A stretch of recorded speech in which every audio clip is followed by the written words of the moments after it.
Hello everyone, welcome to my channel World of AWS. I hope you all are doing good. So we are continuing with Terraform tutorial, and in this video we are going to discuss about a standard module structure that we follow whenever we are working in the real time project for any organization. Okay, so let's go setting the base. At this stage we have been keeping the overall module structure very simple so that we can understand the concept. So our main aim was to understand the concept, like how we can define the module, how we can create EC2 using module and so on. Okay, so in production environment it is important to allow recommendation and the best practices set by HashiCorp. Okay, so important to follow recommendation. Okay, I missed the follow. So in production environment it is important to follow recommendations and best practices set by HashiCorp. Okay, so basic of a standard module structure look like this. So in the standard module structure is a file or directory layout HashiCorp recommend for reusable modules. A minimal recommended module following the standard structure is shown below here like this. So whenever you are going to create any module for any organization, for any of the resource, okay, that like module will have main.tf, variable.tf, output.tf and readme.tf. okay, so if you want you can skip the readme.tf, but it will, if it's good if you have added part of the module, because anyone who want to read what its module is actually doing, they can go and check out the readme.md file and they can easily understand what this module is doing and how it's doing. Okay, so scope the requirements for module creation. A team want to provision their infrastructure using Terraform. Okay, so the following architecture diagram depicts the desired outcome. Okay, so if you see this one is the HLD, high level diagram. Okay, it's traffic coming from the internet to the route 53, then it's going to the hosted zone. Okay, and then it's going to the load balancer and so on, right? It's going to the database S3 and so on.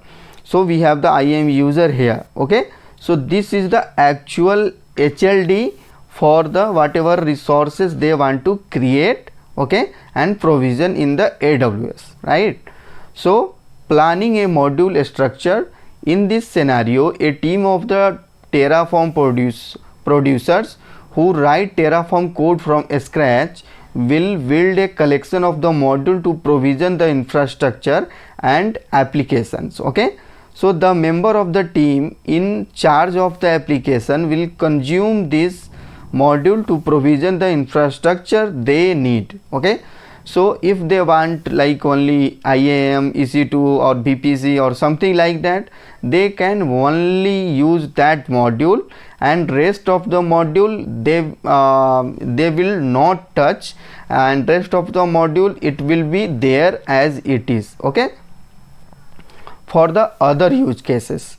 So final model output, after reviewing the consumer team's requirement, the producer team has broken up the application infrastructure into the following modules. Okay, so they have created separate module for each type of resources. Okay, so as you can see, we have network module, we have web module, we have app module, we have database module, we have routing module, and we have security group module. Okay, so as you can see, security module that belongs to IAM, routing module that belongs to route 53, hosted zone and route table, network module that belongs to VPC, network ACL and NAT gateway, and web module, load balancer and auto scaling, right? Database module, database RDS, whatever database type you are going to use, app module, load balancer, auto scaling and S3 bucket.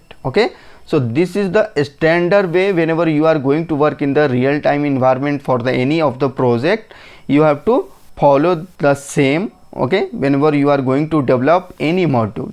So let's go ahead and see it. Okay, so here we have modules folder. So I am going to create, so let me minimize it. So I am going to create one more directory here, module only, and inside the module we are going to create main.tf.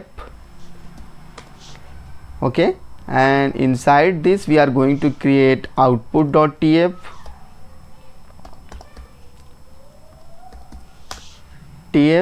and we are also going to create variable.tf, and we are also going to add readme.md.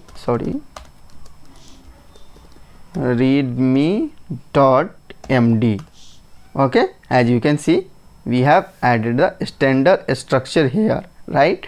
So in the main.tf you are going to define the main configuration that will be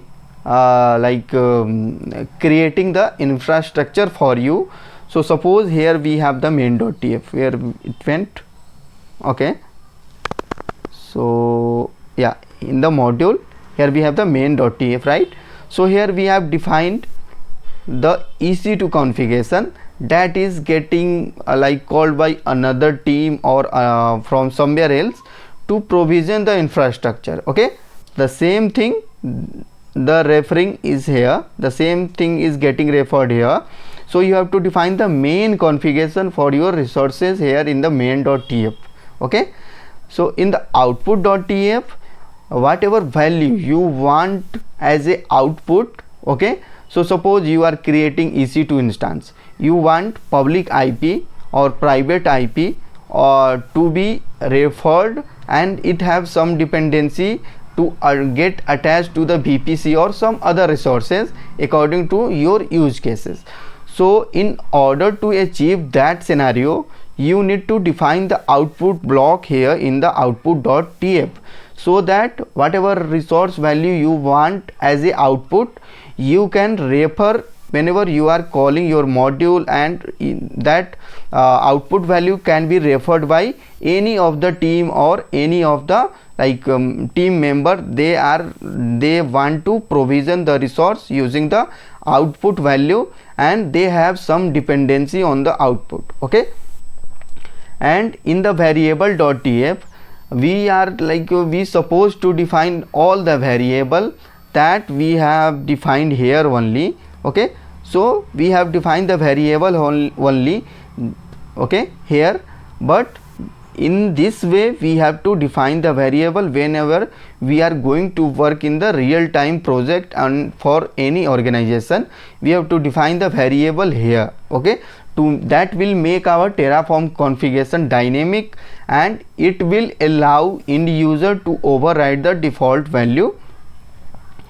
And in the readme.tf, so in the readme.tf we can add what this module is going to do, and what action it's going to perform, and what resources it will create, and how it will create.